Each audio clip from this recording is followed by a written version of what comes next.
But I think part of Radiohead's genius is the fact that they have had so much material and they were able to pick the right songs. You're listening to OK Podcast, a podcast by Sean Perrin about Radiohead. About Radiohead. About Radiohead. About Radiohead. About Radiohead. About Radiohead. About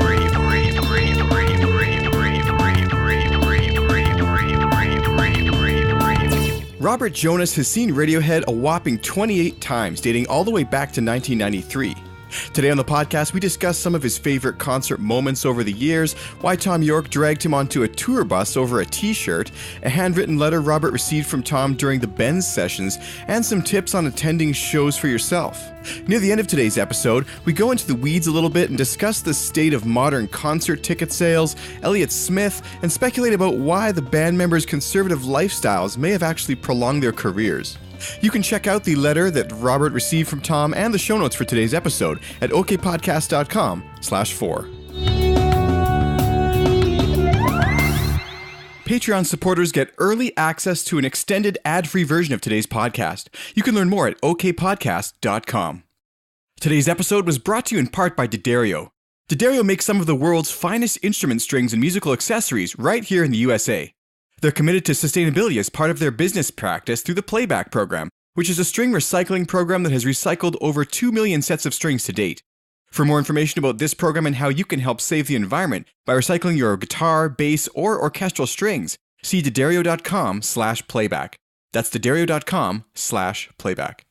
I was hanging out at a friend's house after work, and this was June of '93, and back in the day, MTV actually used to play music videos, and usually in the afternoon they would have some sort of, alternative programming on. So just hanging out, watching that after school, and I was going through a local trade paper, which kind of gave a breakdown of what was going on in Philly, and this song "Creep" comes on, and it was just kind of caught my attention.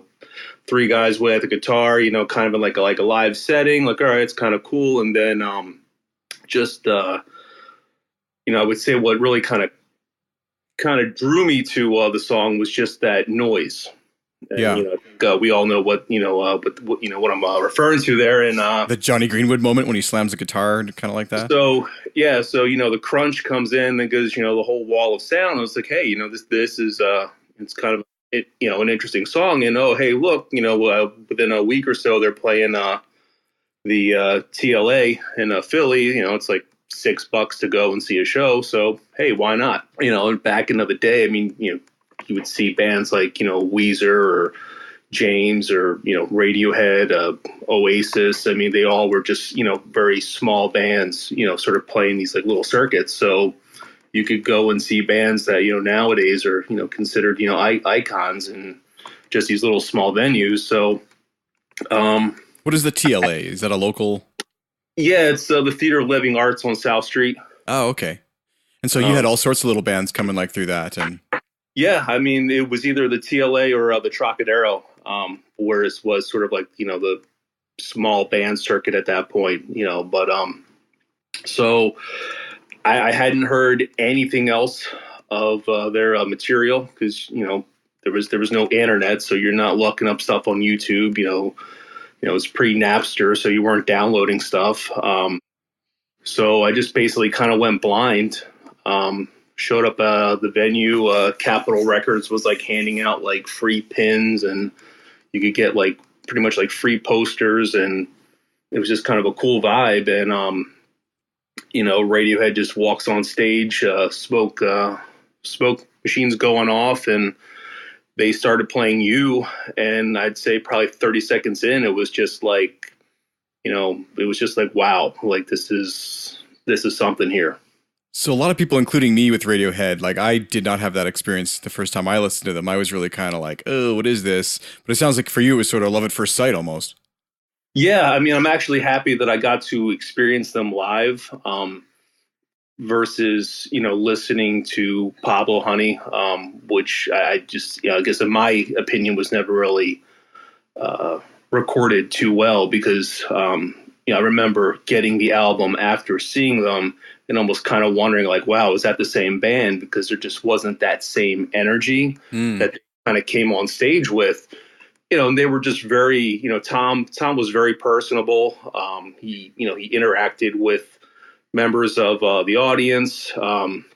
He actually even threatened to walk off stage at one point because sort of the early mid 90s was sort of this sort of tradition of where people would go to sort of, grunge shows or rock shows, and they would just mosh to anything. Yeah. And a ballad even. And Radiohead from that first show was very anti-moshing. So Thom actually had even stopped the show at one point and just said, "Hey, if I see one more person with a bloody nose, it's going to be from me, and then we're going to walk off stage." So, wow. Then even shows after that, you would start seeing like no moshing signs posted around the stage monitors and stuff, because they really were not into that level, which, when you think about some of their songs at that time, anyone could play guitar, blowout. It's definitely material that people would, want to mosh or slam dance to. So it was just a totally different experience back in the day. Did you share the sentiment that they might become a one-hit wonder band? I kind of wish I had some more foreshadowing, because I would have collected a lot more memorabilia, and at the time, you had a lot more access to sort of the band. So yeah, I wish I would have known, because I probably would be sitting on a lot more money in Radiohead, material. But well, again, hindsight's 2020, right? Yeah. Oh, that's crazy. So, I want to talk about some of the in-between, obviously, because you've been to a few dozen shows since then. But let's jump all the way, just for contrast's sake, to the latest concert you've been to. So where was that? Which tour? And what was different about it? Well, the last show I saw was in August. So that would have been, the last show in Philly for a Moonshaped Pool.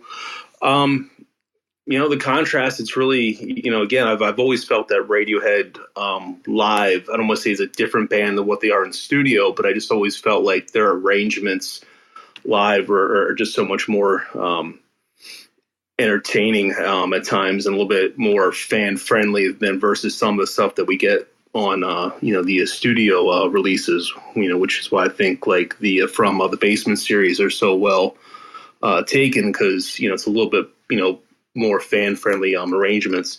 Mm-hmm. But I felt, again, you don't want to project yourself as a fan, but it was just that sort of that sense of, seeing them and feeling like they were really appreciating sort of the energy from the crowd, and sort of taking, in that like sort of like that last moment of them being on stage for God only knows how long. So, mm-hmm. One of the things that I can always sort of appreciate about Radiohead live is there's always a sense of acknowledgement sort of to the fans of, hey, we know that you guys are, spending money and are spending time with us, and we want to make sure that we're giving you, a show that's worth it. So, I've always appreciated that. They never pulled any, BS moments where they come on stage and just half-ass it, I think they show that appreciation too through the planning of the set lists. I mean, I don't think they've ever played a set list twice. Also the inclusion of B-sides and rarities on their concert tours, and also just that new energy that they do put into the live tracks. Yeah. Other bands, like I can think of Alt J, some thought would become almost the next Radiohead a few years ago, and they had sort of that spacious, cerebral atmosphere to their albums as well. But live, it's just it's boring. I've seen them twice, and I don't think I'll go again. Yeah, and that's again one of those feelings about sort of with a Radiohead was just the energy they would come on stage with, just always amazing. So what are some of your favorite live songs? Like, which ones are reworked the best in your opinion? A lot of the stuff from Moonshaped Pool, I really appreciate sort of the live arrangements. Even, I would say The King of Limbs was probably one of my least favorite studio albums. I really feel that what they did, with those live arrangements, was pretty cool. And even just going back to the whole transition into Kid A, which is where a lot of friends that I, initially was going to shows with and sort of my circle of friends sort of dropped off. That experience of seeing those songs, arranged live, was one of those experiences where I remember I think it was Madison Square Garden. Yeah, so it would have been Madison Square Garden, just standing there in another pit, not really knowing what to sort of experience. And just, again, the smoke, filling up the stage and the red and the blue lights. And then Colin's fuzz bass comes on in and, the national anthem starts playing and you're like, this is Radiohead, that whole transition to electronic music. Yeah, that's what's in the studio. But when they come out on stage, there's still that, I don't want to say rock element, but there's still just that Radiohead live sound brought to the arrangement that is there for like that live experience. Like they're not going out there and doing their, sort of version of something that you're going to have to just sit through like 20 minutes of going, oh man, this is just kind of boring and painful. Well, they always have such a great opener, but I think that National Anthem was probably their strongest opener ever. Yeah, that I always thought was just such a great opener.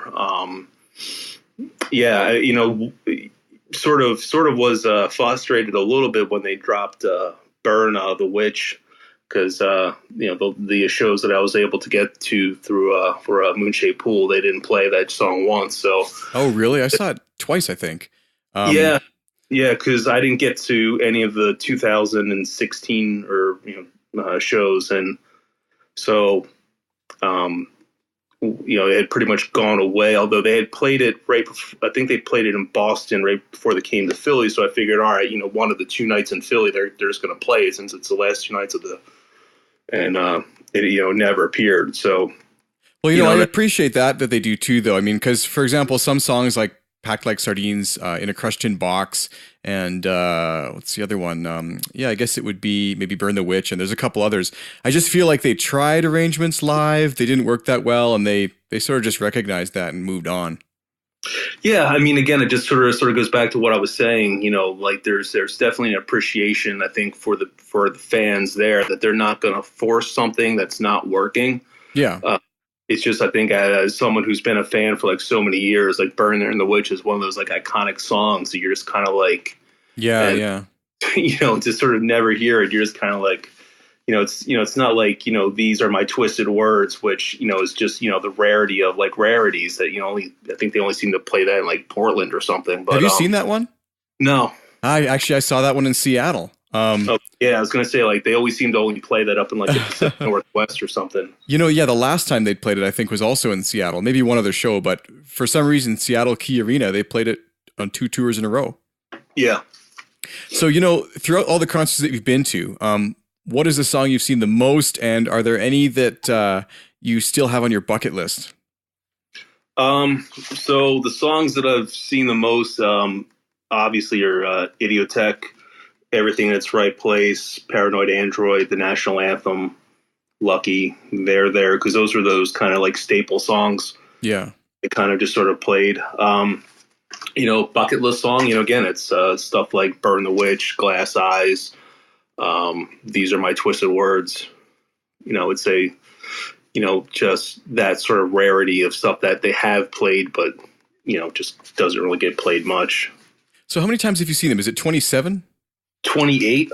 28. So that's the thing that's just so weird about the band is like I have been to I think 8 or 9 shows, and I can't believe that I've seen songs that someone who's been to almost 3 times as many shows has not seen. So there's just always gems in there, and people always ask me like, how can you go travel to see friggin' Radiohead again? And I'm like, well, it's always new, it's always fresh. Yeah. You never know what they're gonna pull out, like when they did Blowout in Chicago and then didn't play it again, and and that's one of those songs that I think is criminally underplayed. I mean, I just like guys, really, like this is something that Even You, I think, is a song that, Planet Telex, needs some sort of rotation. Yeah, but that's another appreciation for the fans thing. They seem to swap in so many songs, and they play such incredibly long set lists. I mean, 26 to 28 songs, I think, has been kind of the standard. Which again just goes back to that appreciation of knowing that that they're going to go on out there, and they seem to have this ability to sort of acknowledge the front rail and also acknowledge the casual fans at the same time. So they're not going out there and just playing deep cuts of stuff that people are going, what is this? Yeah. They've a good way of sort of mixing it up, but then realizing that there's a group of fans that are just following them around. So we're going to every now and again just throw in that deep cut for that base of fan, which I think the ultimate show of that was the last night in Salmica, which was just one of those mind-bending experiences. So what's a song that, I find that when I go to Radiohead shows, sometimes I tend not to be a huge In Rainbows fan. I know that's super controversial, but I was also on 4 shows of the In Rainbows tour, and I just saw a lot of those songs, including Jigsaw, which everyone seems to just drool over. But I find that when I'm at a concert nowadays, every time an In Rainbows song comes on, I'm kind of like, oh God, not again. So first of all, which songs do you kind of just wait out, and which songs do you get excited about no matter how many times you hear them? I would say at this point, House of Cards is always a song that I just never got into for some strange reason. I seem to hear talk show host a lot, which, depending on the arrangement, is either, it's just one of those songs where it's like, okay, I would maybe, I've seen this enough that, if I get something else, would have, I think at a certain point, I think Idiotech, while it's one of my wife's favorite songs, again, it's one of those songs where, it's a staple. It's high energy, but it's not that amazing live, I find. I prefer National Anthem, but that's just me. Yeah, I would prefer National Anthem. Again, because there's certain songs that seem to take a different arrangement. Like it seems for some reason, like I Might Be Wrong has sort of taken a different arrangement in the last tour that some people seem to like love or hate. But yeah, there's just again, I'm just kind of going back through 20 plus years of sort of like looking at different songs. So it's, it's not really fair to kind of bring up something and, from like that's completely gone. But, I guess from like my like standpoint, for them to kind of just try to pick out certain, older gems, because obviously, you have like Fake Plastic Trees, no surprises that seem to come back a lot, and then you have other stuff that just seems to kind of fallen off the radar, stuff like Nice Dream or Planet Telex. Letdown was and I thought that was a song that was gone forever, especially when they refused to play it in the audience request section in Salmica. They weren't going to play it then, and then they kind of brought it back in 2006, and then they've been, it almost became a staple. Well, probably because they didn't want to make asses of themselves. That's a tough song. It's in multimeter or something, and the intro, it's really weird. Yeah, but they were not prepared for that, because when it was requested, Tom looked over at Johnny, and Johnny just shook his head like, nope. So what are the songs then that you no matter what love to hear? National Anthem. I always have something for Lucky. Karma Police is always, kind of a crowd pleaser. I love the extended outro one they've been doing the last couple tours. Yeah. Oh, such a nice closer. Yeah. Again, it's just kind of like looking back and seeing on stuff that, that they're never going to sort of play again. Stuff like Pearly, I think, again, is criminally underplayed.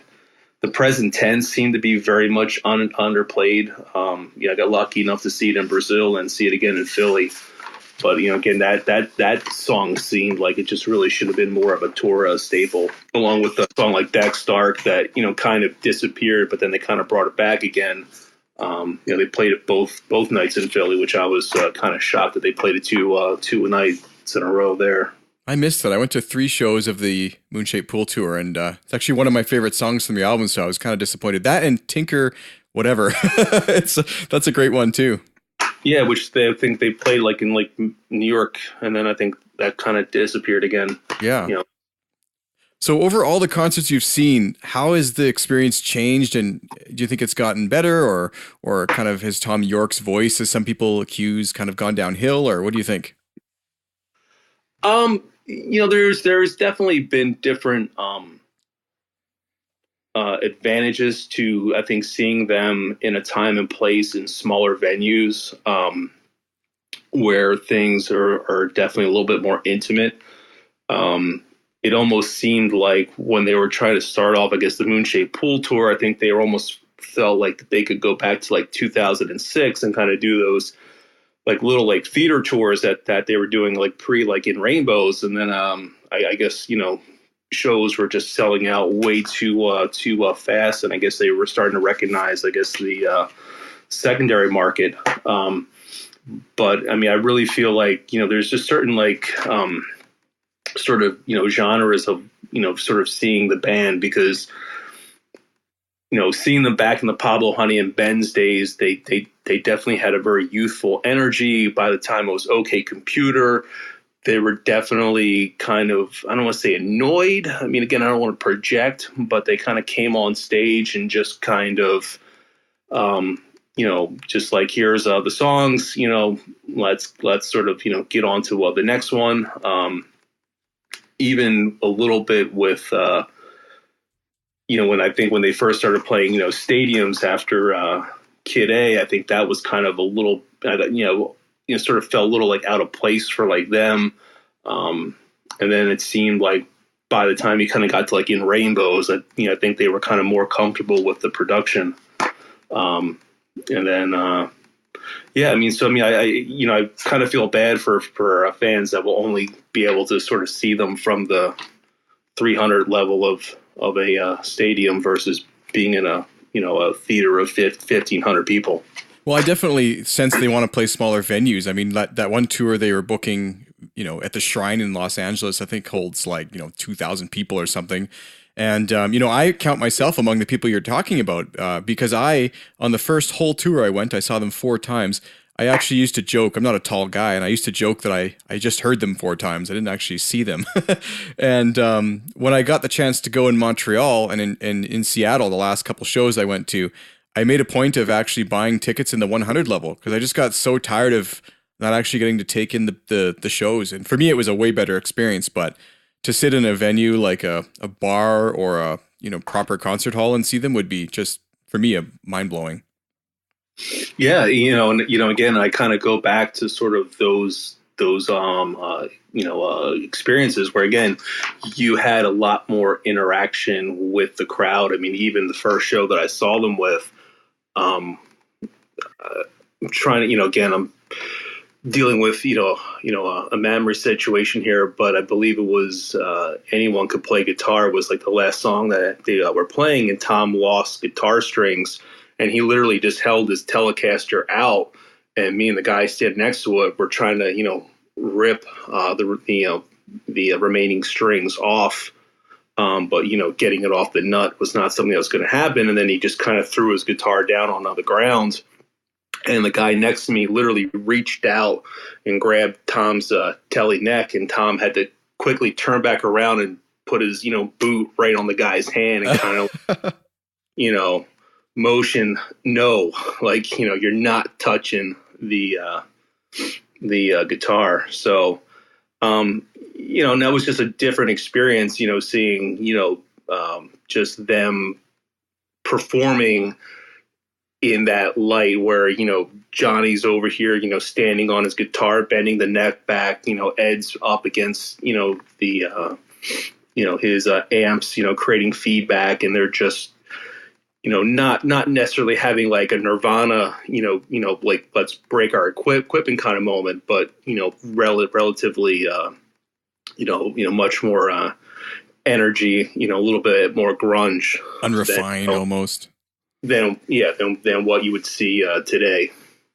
That's so interesting. So you were actually grabbing at the strings from Tom's guitar? Yeah. That's awesome. So you discussed some of the interaction, and you've actually had the chance to meet some band members and even have a handwritten letter from Thom Yorke. Do you want to tell me about how some of that occurred and some stories? So the first time I saw was in June of 23, and that turns out to be their second ever U.S. date. And then in October they were touring, opening for Belly. Think about that. They were the opening bands, and I got tickets to see them in Philly October 10th at the Trocadero. And the night before, they were playing at the Roseland Ballroom in New York City.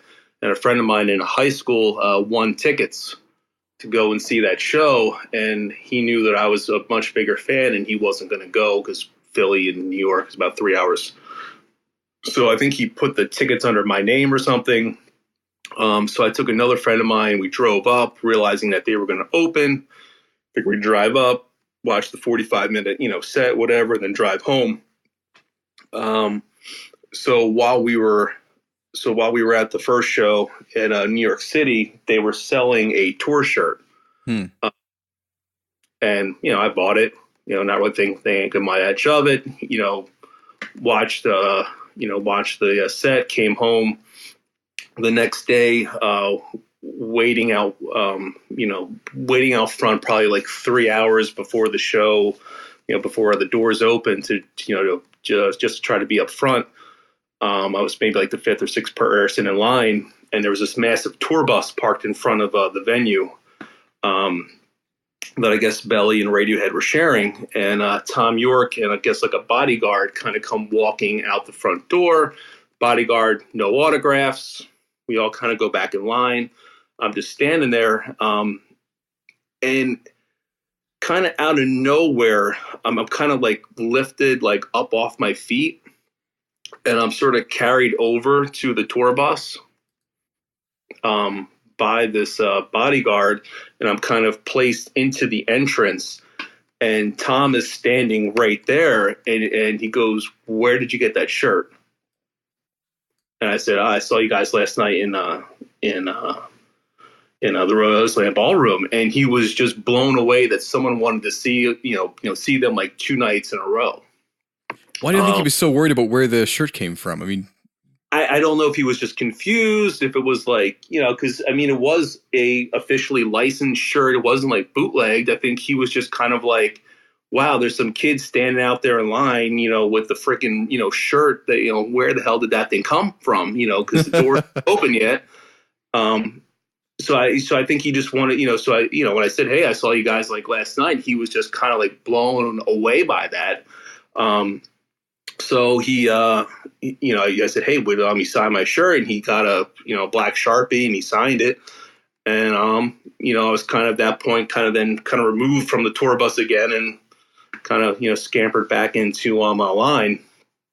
And I'm not sure if it was on one of their like singles, like Banana Co. or something, but there was a PO box for like a fan club or something. So I just wrote a thank you letter, like, "Hey, thanks for being nice to like a 17-year-old kid." I probably made some like comment about like, "Hey, like I framed your shirt" or something like that. And I guess while they were recording the Bends at RAK Studio, he wrote back. Well, I wonder, I noticed I just pulled up the note here on my computer that you'd sent. So you can check this out, people, in the show notes. I'm going to try and read his writing, but it says, "Dearest Rob, thanks for writing. Wow. Framing t-shirts. Next thing we know, we'll have our plectrums framed in rock cafes around the world. Or not. Fun sitting in the control room in a studio in London, RAK, I guess that's the name of the studio, where, so where, it's really messy, where we're recording new stuff for the album and so on. Phil is currently playing a weird ride cymbal thing on Nice Dream. Johnny's in the corner drawing with an Apple Mac. Hope you like the new stuff. All love, Tom." So it's such an interesting letter because it to me, it kind of implies that, they were kind of a new band at that point, and the fact that he says "wow" sort of implies that not that many people were writing in, and sort of just something he thought to respond to while he was chilling out in the studio.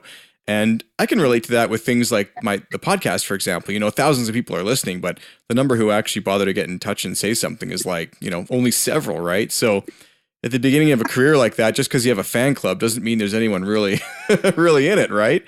So yeah, and I believe even with Radiohead back into the day, I think they had more fans in the United States with Creep than what they had in England. And even think about it, pre Kid A, they were still playing clubs. I mean, they weren't, it wasn't like Oasis that went on out and did one club tour, and then the next thing you know, like they've got these massive hits and they're already playing, these amphitheaters and arenas. So I mean, they didn't have this huge, arc. So yeah, I mean, it was, they didn't have that sense of like a, let's say like entitlement, but they weren't exactly running around like rock stars. They were more kind of like your older brothers, band that's playing. So you've met Thom since. Well, first of all, do you still have that stuff framed? And yeah. Wow, I'd love it if you could send me a picture of that shirt too. That'd be just great. Sure. So you've met Thom and some of the other band members since, correct? So in '96, before they played the Trocadero, I guess it was still technically the Benz tour, but they were really working heavily on OK Computer. Again, it was the same venue where I met him. He just came walking down the street. I said, "Hey, Thom, I just want to thank you." I actually kind of referenced the letter. I said, "Hey, I just want to thank you. A few years ago, you saw my T-shirt out here. Just want to thank you for that." We had like a little bit of a chat, and then I asked him, "Hey, do you guys still play Killer Cars?" Because that was a song that me and my friends were into. And he's like, "Oh, no, sorry, we don't play that as a band anymore." So I was kind of telling my friends kind of that interaction, and kind of standing by the door of the backstage area, you could hear the sound check. So they were sound checking Lucky at that point. And my friends are kind of like, okay, yeah, whatever. And then he comes back on to do a second encore with his acoustic guitar and says, "Hey, this was a special request," and plays Killer Cars acoustic. Wow, that's crazy. At that point, my friends are kind of like, okay, so I guess you weren't making that story up. So he probably wouldn't have played that otherwise, for sure. Like, no, because there was me and there was another guy there who had a photo album of pictures of Thom and stuff that he had been kind of following them around. So he gave Thom that gift. So, I think between the two of us, we kind of came up with Killer Cars as like a song to try to ask for. And Thom kind of said, sorry, we don't play that as a band anymore. But I guess, between, this guy giving him kind of like a photo album gift and myself kind of saying, "Hey, I just want to thank you for being cool to me, when I was like, younger and writing me back." I guess he felt like, a little bit more appreciative to, go on out there and perform something that they normally, would not have, put on. Man, that's just amazing. So of all the concerts you've been to, which one has been not the most memorable because you met a band member or something, but which one has been the most memorable musically? I still think that those 3 shows in Salmica in 2002, I think were some of the most unique shows because, again, it was sort of that sense of not really knowing what you were going to be hearing because, again, the internet was still new.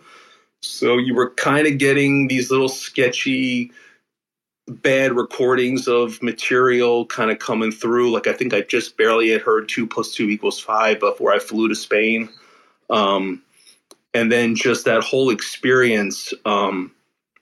So, I can't speak Spanish. I flew to Spain. Luckily, I had a corporate job at this point, so I had some vacation time.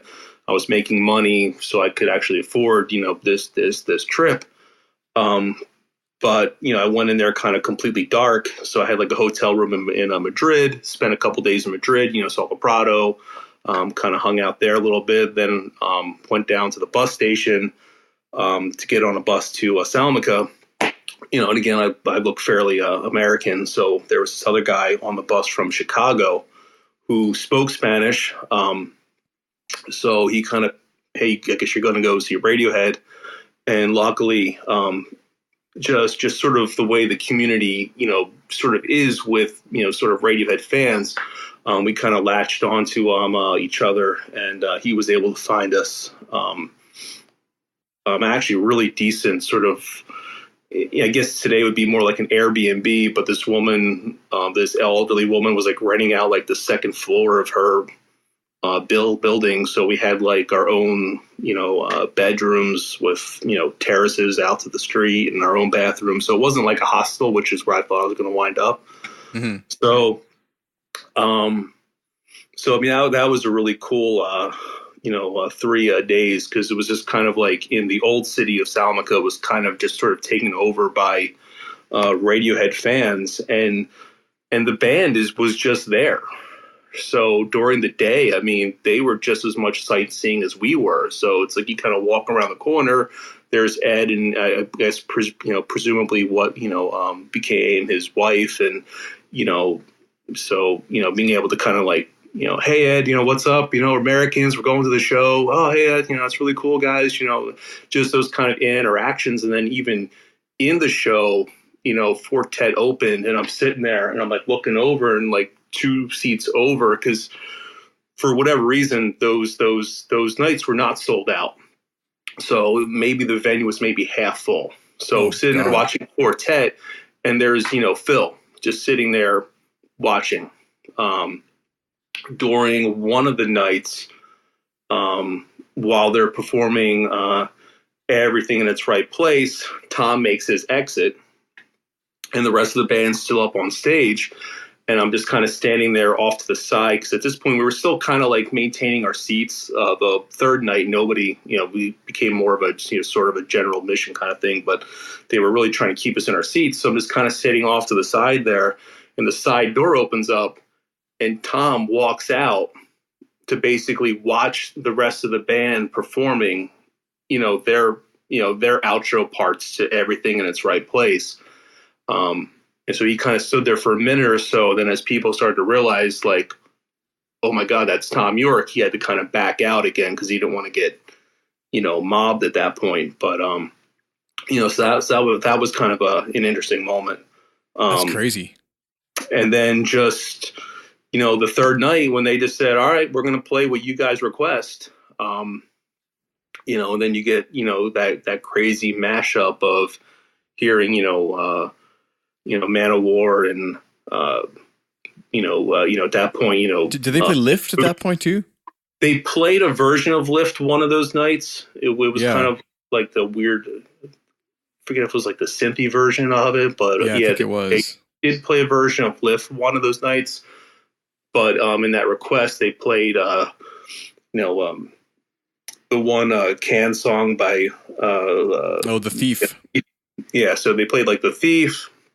Then he's like, okay, so we're going to do, Big Boots. We're going to do, Man of War. We're going to do, You.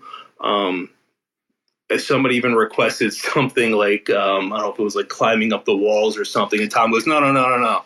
We want something a little bit more, older, or something a little bit more, eclectic. Deeper, Play as something that is already like tour staple. So that in itself was kind of a pretty cool experience. And just like every night, you could kind of like line up by the stage doors, and they would all come on out and sort of sign your stuff. So I mean, again, it was just it was a very fan friendly experience. I guess another story I have from Salmico was I had my Rick Steves guidebook. So I used his sort of recommendation as to where to go and do like laundry, because at this point I think I was probably there for like 5 or 6 days only with like a backpack.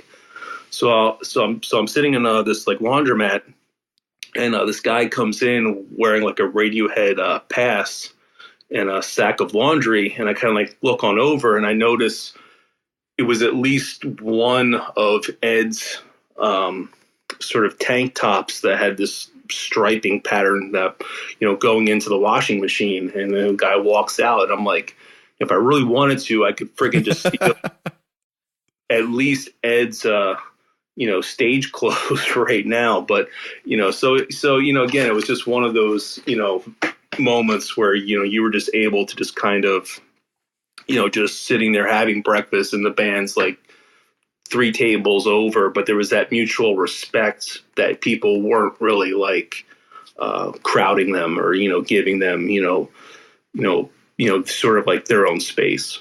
I was wondering if you could share any advice for those wanting to travel to concerts, like maybe how you budget for them and where you choose to stay, and how you decide where to go, and just tips like that. Yeah, again, I just think it's really knowing what you can spend, being prepared to sort of figure out what makes sense.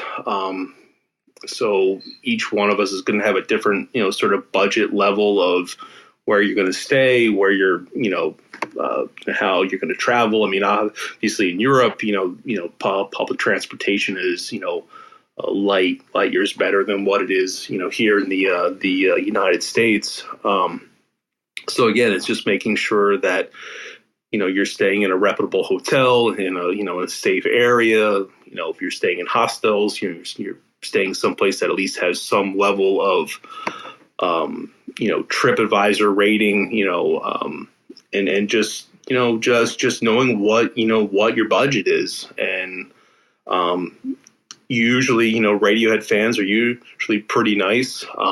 You're going to make friends if you're waiting in line, in general admission, finding out, where they're going to go afterwards, for like a drink or for food. I'd say, if you have that opportunity, and they're touring and they're doing, a bunch of shows that you think that you can travel to, I mean, I would just highly recommend it, because each night's going to be a slightly different experience. Yeah, to follow that up too, I would say if you ever get a chance to go to a set of shows and you think you can only afford to go to one of the two, still find a way to go to both, because the cost per show is cut in half, if you think about it that way, if you take the whole trip into account. And also, they're going to play different shows. Like, it's just going to happen. And the one thing which I really do respect about Radiohead is they don't charge crazy amounts of money for their tickets. Like, if you can get their tickets either through Waste or, be lucky enough. I mean, now I know it's getting harder and harder, just with the way that, secondary sales are. But I mean, if you can get tickets at face value, I mean, if you look at other bands where they charge $200-$300, the closer you are to the stage, Radiohead getting a ticket for $99 in today's world, seeing what like other bands like U2 or Paul McCartney or, some of these other, acts that are playing theaters. I mean, it's just outrageous what they're charging. But when you know that these tickets are going to be resold on, the secondary market for that amount, it's sort of that catch-22. Should the artist get the money, or should StubHub get the money? So yeah, because someone's getting the money in a way, but so I mean, it's really frustrating. I just think from, again, not trying to project, but I really think Radiohead has always tried to sort of keep tickets reasonable. Like, they were $75 for, a certain period of time, and now they're kind of going up to like $99, but still $99 compared to, what other places are, selling for is dirt cheap.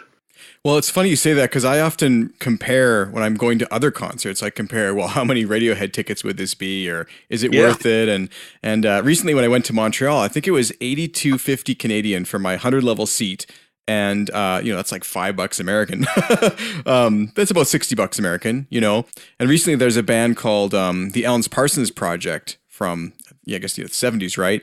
And they're playing, and they're charging like $95 a ticket, and I thought to myself, I can see fucking Radiohead for less than this. Why would I go?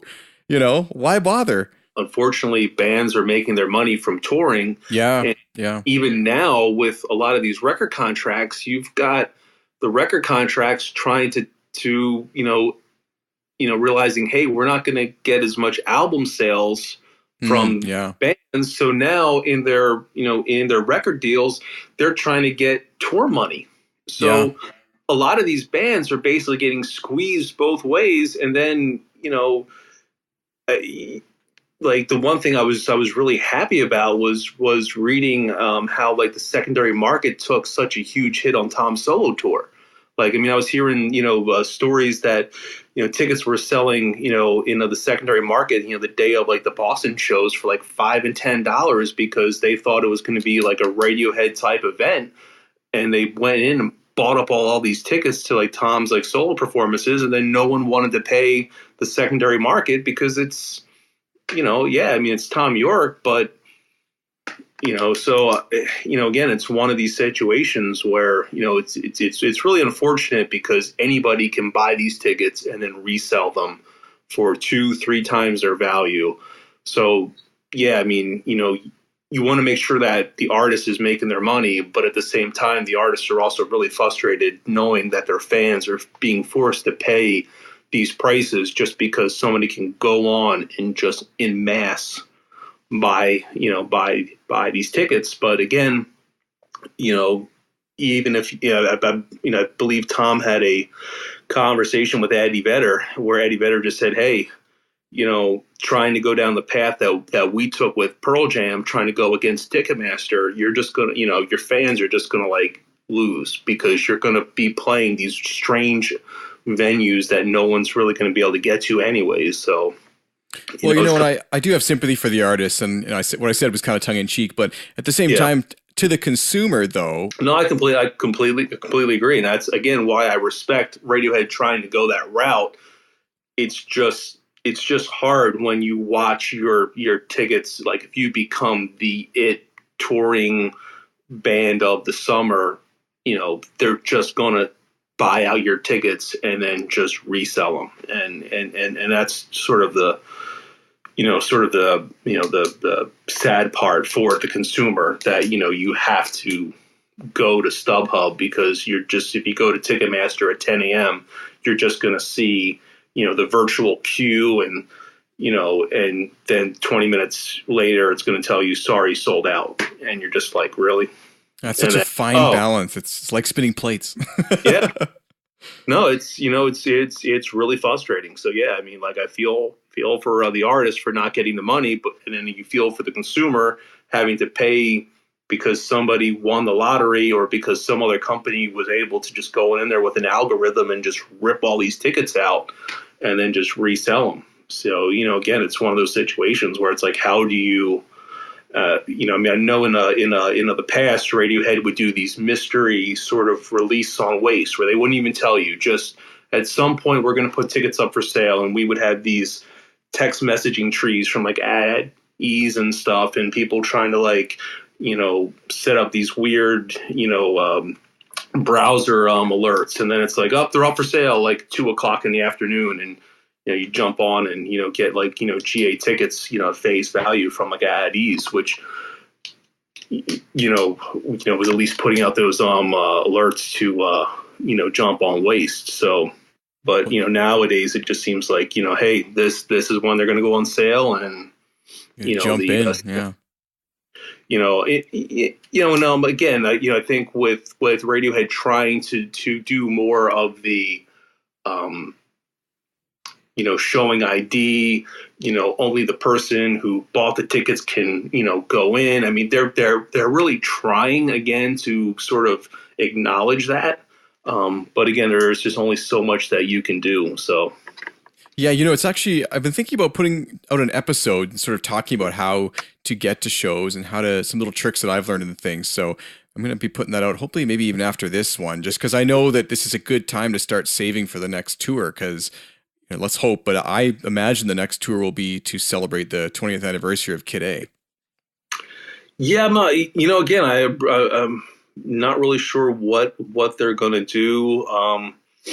If they would tour without a new album, I don't know. I'm hoping that we get another okay, not okay sort of release from Kid A. Oh, if we do, I'm going to die. I'm going to just be over the moon. I think Ed had said someplace, I can't even, source this quote, but that, sort of the material that they have for Kid A could just make like a box set of just, the outtakes of what they were trying to do and then what they sort of trashed. And, I'm sure there's probably just so much that they're probably sitting on just from that time period, because at that point, it's probably more digital at that point, versus just tape. So, yeah, I mean, it's got to be really interesting. And, and hopefully now they're at a point in their careers where they will go back and release this stuff and just say, hey, this is not embarrassing. This is actually, part of our history and part of music history. I mean, I think at times they don't necessarily, I think, acknowledge, almost sort of going back to that like letter where, Thom, sort of saying maybe we'll be in hard rock cafes or not. At times I don't think that they really, sort of acknowledge their own sort of importance. And, sometimes when we don't know how they recorded stuff or when they recorded stuff or what they were working on or what the progression of songs were, like just how important that information really actually is. I mean, for them, it's probably silly, but, for, a good chunk of us, it's, I mean, it is history. I mean, it is music history. And, for the fact that they work on songs for 10, 15 years, that whole progression as to where it came from as, to the final release product is, again, I mean, it is history. So. Well, it's funny. I actually wonder, unless they were completely on fire, I wonder how many extra songs there could be from the Kid A sessions. Because if you think about it, today, for example, during A Moon-Shaped Pool, there was 1 or 2 B-sides, but back then there was so many B-sides that we got Amnesiac and like another dozen or half dozen songs at least. So you think there's more kind of in the woodwork there? What I think is they spend almost a year trying to record Knives Out. Yeah. So there's got to be different versions of stuff that we have, I see. Yeah. If you go back to Ed's diary at that point, there's just stuff that they were working on that, has alternate titles, that there's stuff that they were still kind of kicking around. I mean, because even if you kind of like look at when they kind of got done with OK Computer to when they went in, when they went into the, record Kid A, there was still a pile of songs that they just walked away from. Yeah. Because you have sort of the commercial versions of songs, Lift, True Love Waits, Nude, Man of War. I mean, stuff that they kicked off into B-sides, which, could have been album songs, stuff like, Talk Show Host or even Pearly. So, I mean, they had sort of that follow-up album that they just walked away from and went into the studio and said, no, we're going to do this. And, again, I'm not trying to reimagine history, but I believe that there was even sort of in a earlier attempt of Kid A that they just trashed and then kind of started over with again. So, again, I'm sure that, if they're working on, Knives Out for, 200 some days, that there's got to just be outtakes of just stuff that's either just sketches or stuff that just, wasn't working for them. Because it's not just a mixing issue. I mean, there's just got to be different arrangements of all kinds of stuff. I mean, even, go back to OK, Not OK. I mean, the 4-track recording of, the national anthem that, Thom had during, that session. So, I mean, you can see that there's definitely that progression of, and I think part of Radiohead's genius is the fact that they have had so much material and they were able to pick the right songs. Yeah. If you look at their B-sides, there's album quality B-sides that could easily have kicked off another song that, that today we consider to be, a classic. Mm-hmm.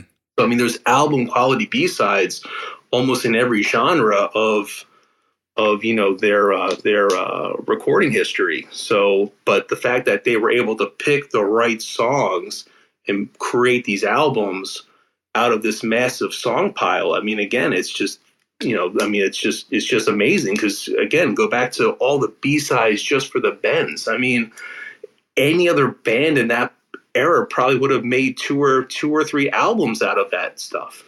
Yeah, it's sometimes surprising to me that they only have 9 albums. I mean, there's another artist I know, I've mentioned it before on here, Matthew Good, and he's a Canadian singer-songwriter.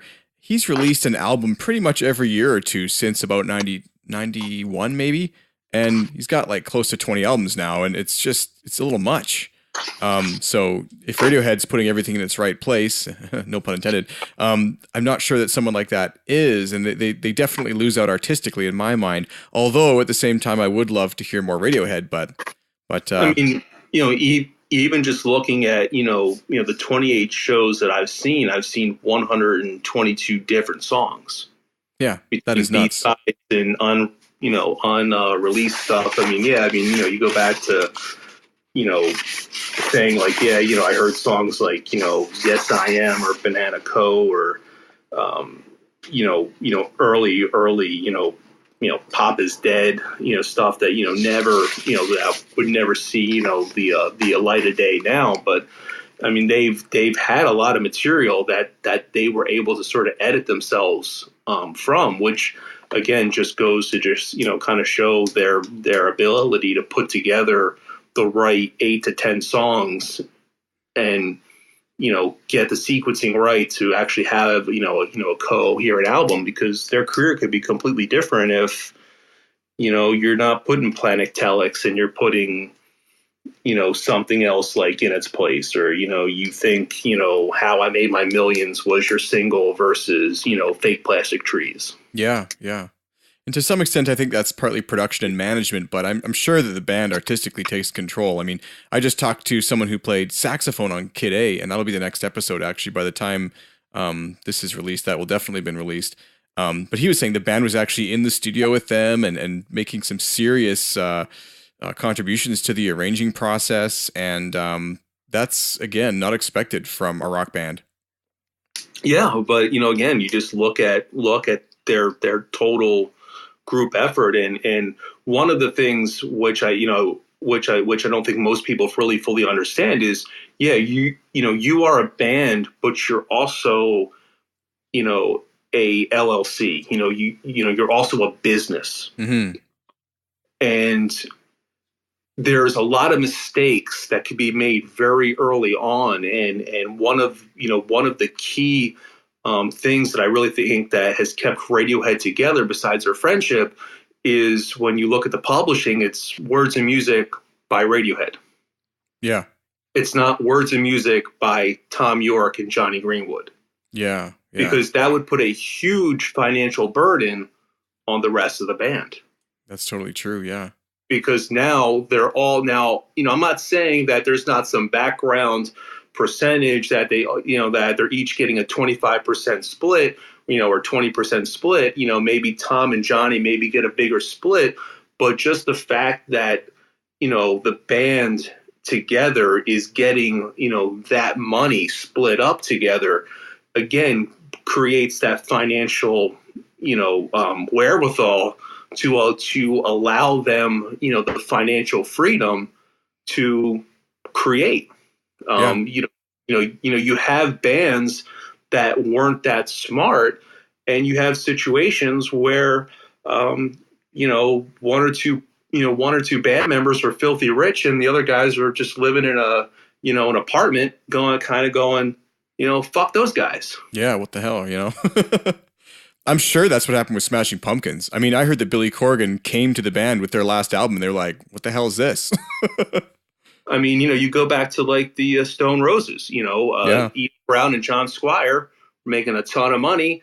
Manny and Remy were basically like living in a apartment together during that whole like Silvertone like lawsuit. And it's like, whoa, hey, wait a minute, like where's, how are we supposed to survive? Whereas Radiohead, kind of by OK Computer, it's like, hey, man, our mortgages are paid off. Yeah.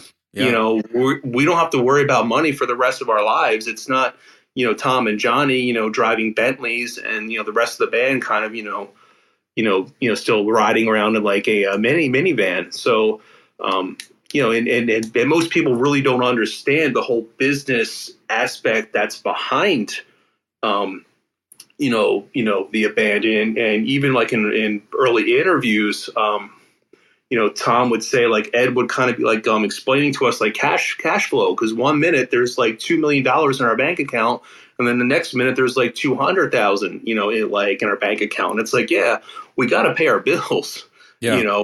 and and I feel that they were always very smart with their money. They always understood that the record company, controlled, their expenses. So you would have artists that would go on would go on these tours with these lavish tour buses, staying in 5-star hotels, and at the end of the day they're basically in the red. It's like, Yeah. well, you spent all your money, like your money was spent, whereas these guys were renting a like a Jeep, Cherokee, and driving around like New York City, together, versus, having like limos or, other, situations where they basically made sure, like, hey, we're going to control our debt. We're going to control what we're spending our money on. And even in some very early interviews, they would talk about, the monies that was like advanced to like them to go buy clothes, and they went out to like a thrift store and kind of then put the rest of it in like the bank account, saying, well, you're going to charge us for it anyways. It's coming out of our, it's coming out of our royalties anyways. So, again, just the fact that financially they were, sort of ahead of their time of knowing we can't spend this money. We need to make sure that, the business of Radiohead is taken care of, and that we're financially taking care of like each other, and then, you have situations like where the band is able to go into the studio and work on these arrangements together, because you don't feel like, because you feel like you're more part of the process. So, so for, Phil to say, hey, I kind of fixed the chord progression of this song, or, knowing, Ed's probably contribution is this, and, Colin, coming on in with a reworked, bass line to like Nude that kind of brought, breath, new fresh air into that song, just kind of shows that they all sort of have that co-ownership, because financially, they're all being taken care of. So, Well, I think it extends past just the financial element. I think it's literally prolonged their career, not only from a playing standpoint, but also they're alive. I mean, other artists who couldn't get their shit together, like Elliott Smith, who's one of my favorite artists of all time, but like he was just off his rocker, and he's so young and so sad, but he just couldn't get it together, and it killed him. Yeah, actually, a buddy of mine just sent me like 2 terabytes of, like, I guess some whole bootleg stuff that they've just recently kind of compiled of his unreleased stuff. And I saw I saw him live right before he died. I saw him with a full band, and then I saw him where he just did this acoustic tour, where he just literally came out on stage with an acoustic guitar and almost kind of just said, hey, so what do you guys want me to play? And now that was a really sad situation. I actually, that's one of the few suicides that, really kind of affected me. I think Elliott Smith is one of the lost greats of our time, and such a sad situation. Even just his demo stuff was just amazing. But again, it's just,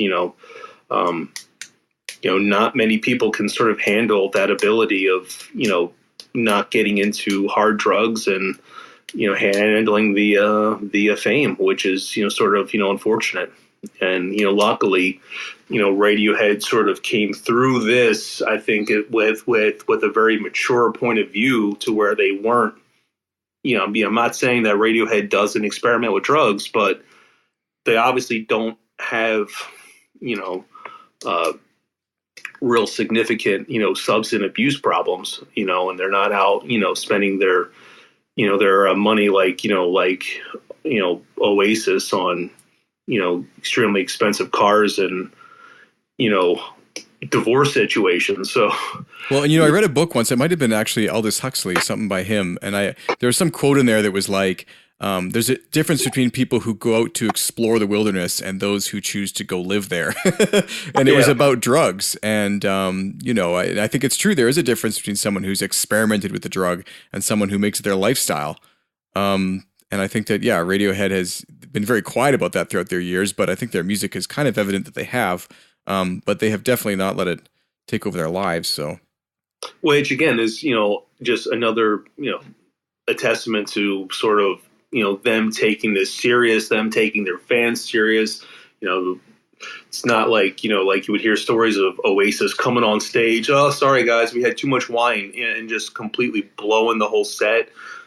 Yeah. So, again, it's just, sort of that appreciation of, hey, at least these guys are, taking this seriously. They're taking care of each other. And they've been able to have this career that's, hopefully now, not having a record contract, not having any deadlines, and kind of being able to do what they want when they want, and being financially independent will keep Radiohead together longer, even though it's going to probably be longer breaks in between, the material. I mean, I do feel that, it's going to take them a lot longer to get started up again, because they're not working off of any material that they sort of had been working on. Because Thom, I think he even back in the day had said it was much easier for him to write on the road versus writing when he's home, because there's like too much pressure. Like, you're going to write a hit song now, but working with the band on the road and sound checks, working on those arrangements, maybe creeping something into a main set or like an encore, sort of getting, a feeling of it. I mean, we saw that with the King of Limbs tour. We've seen that with every single tour since, them working on stuff in sound checks. And this is the first tour that they really didn't have anything new that they were really kind of working on together as a band that we're aware of. Mm-hmm. So, I think it's going to take probably a lot longer for them to get started up. And, again, not trying to delve into the band's personal lives, or not even trying to sort of, again, project. But A Moon-Shaped Pool, to me, feels like it's the most personal Radiohead album ever put out. Oh, yeah, I would definitely agree. For sure. And I think that there's a lot of stuff for them to have sort of avoided the media.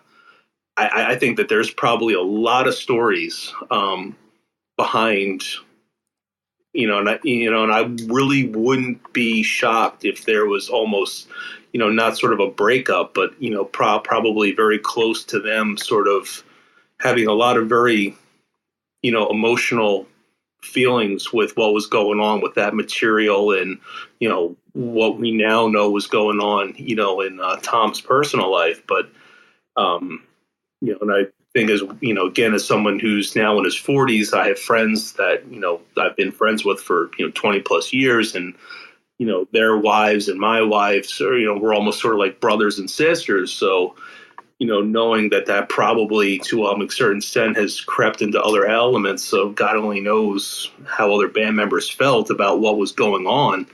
Mm-hmm.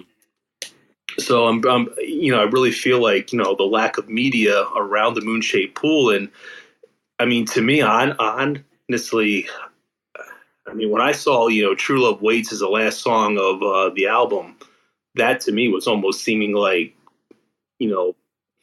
almost like a cure. Almost like a cue of saying last song, last album. Yeah. No, I remember when I read the track listing for Moon-Shaped Pool, it came out on my birthday in 2016.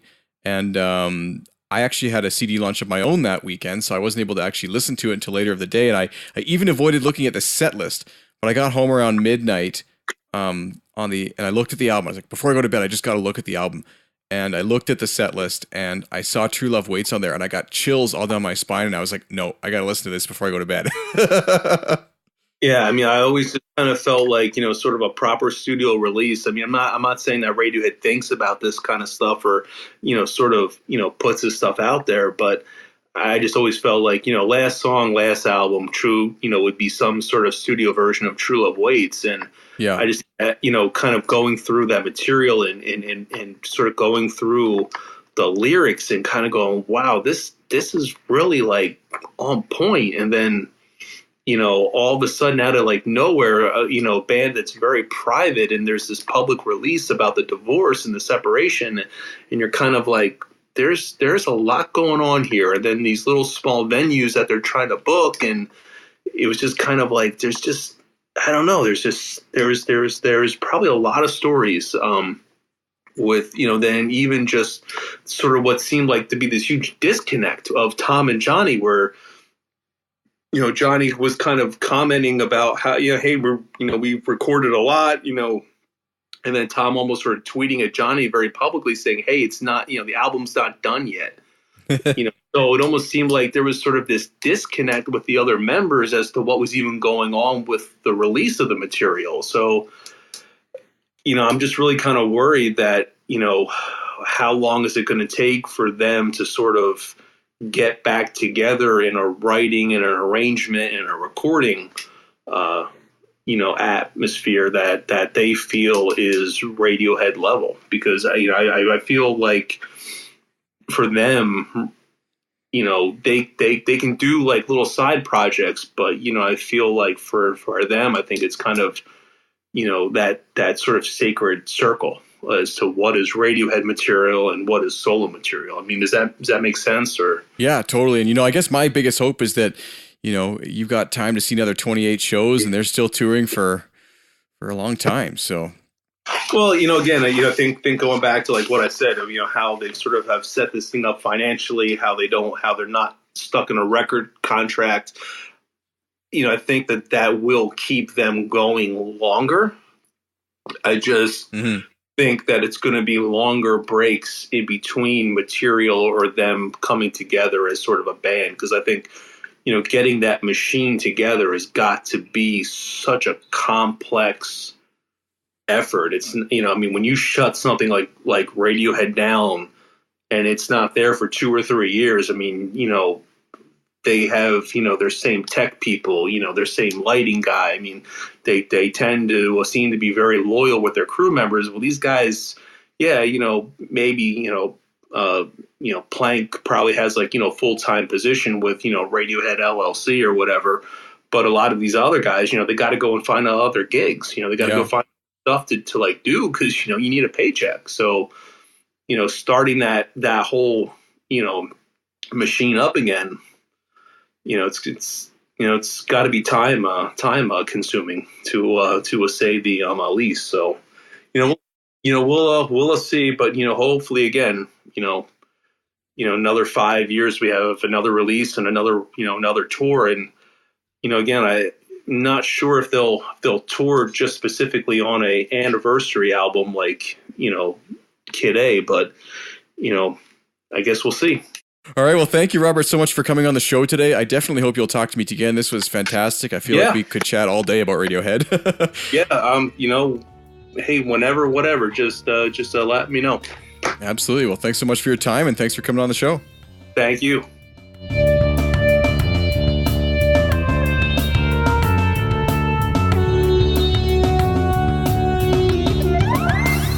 Show notes for today's episode are available at okpodcast.com/4.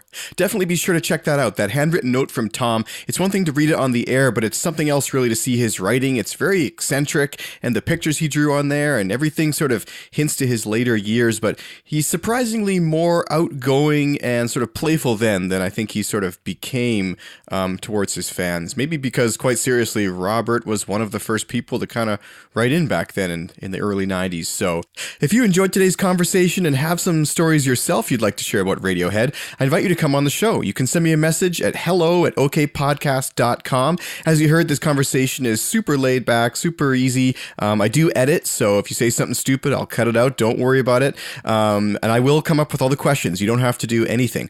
All that I ask is that you please send me sort of a Radiohead resume, some of the shows you've been to, maybe why you love them as a band. And you don't have to have been a super long time fan either. I want to talk to older fans who've been to 28 concerts since the beginning of the time of the band, but also maybe people who've just recently discovered Radiohead and sort of their perspective on how it is versus modern music of other sort of types. So anyways, give me a shout at hello@okpodcast.com, and thank you so much for listening to today's show.